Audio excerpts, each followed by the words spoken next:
Hola, mi nombre es María Luisa Hernández Aguilar. Estudio en la Universidad Popular Autónoma de Veracruz, sede Concepción Fuentes. Hoy les vengo a platicar sobre el tema de las épocas literarias. Para empezar, ¿qué es una época literaria? Esta se refiere a distintos tipos o periodos en la que ha prosperado la literatura. La primera época literaria es la época preclásica. Abarca del siglo IX a.C. al siglo VIII a.C. Se refiere al hombre intentando explicar la concepción del universo y se detalla el universo con aspectos sobrenaturales. Surge en China, la India, Egipto y Judea.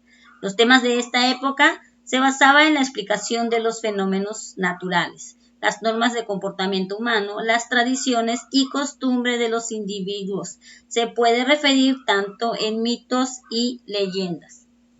La siguiente época es la época clásica. Se da en el siglo VIII a.C. al siglo III después de Cristo. Se dio durante el crecimiento de la cultura griega y la cultura latina. Se intentaba explicar el pensamiento racional del hombre y el mundo que lo rodea de una forma universal. Se desarrolló en el periodo de Grecia. Surgen personajes como el Homero, la Ilíada y la Odisea. Gracias a estas formas de escritura, las obras épicas combinaban tanto leyendas como hechos reales. Esta época también se puede diferenciar varios géneros literarios como el narrativo, el lírico y el dramático.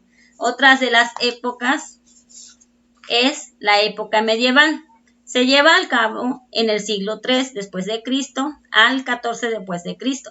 Abarca un periodo de unos 1000 años después de la caída del Imperio Romano. La literatura estaba compuesta de trabajos religiosos y seculares. El latín era el idioma común, pero también el inglés.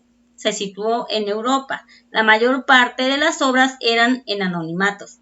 También se incluye la invención de la biografía.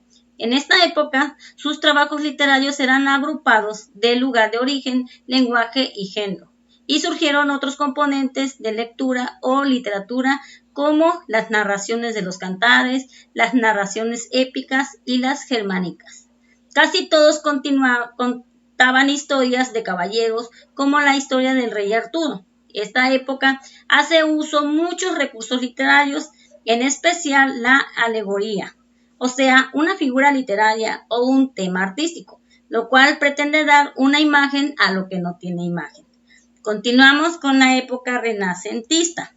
Esta abarcó el siglo XIV al XV, influenciada por el movimiento cultural intelectual del Renacimiento. Se originó en Italia y se esparció por toda Europa. Se caracteriza por la adopción de una filosofía humanista y la recuperación de la antigüedad clásica. Surgieron nuevos géneros literarios como el ensayo, la búsqueda de los placeres de los sentidos y un espíritu racional y crítico. Los trabajos de esta época se beneficiaron del esparcimiento que impartían los escritores, con la inspiración era mostrada en los temas de sus trabajos como en las formas literarias que usaban. Aparte del ensayo surge la redacción. Uno de los grandes ejemplos renacentistas son Maquiavelo y Aristeo. Bueno, hasta aquí vamos a pararle tantito. En un momento continuamos.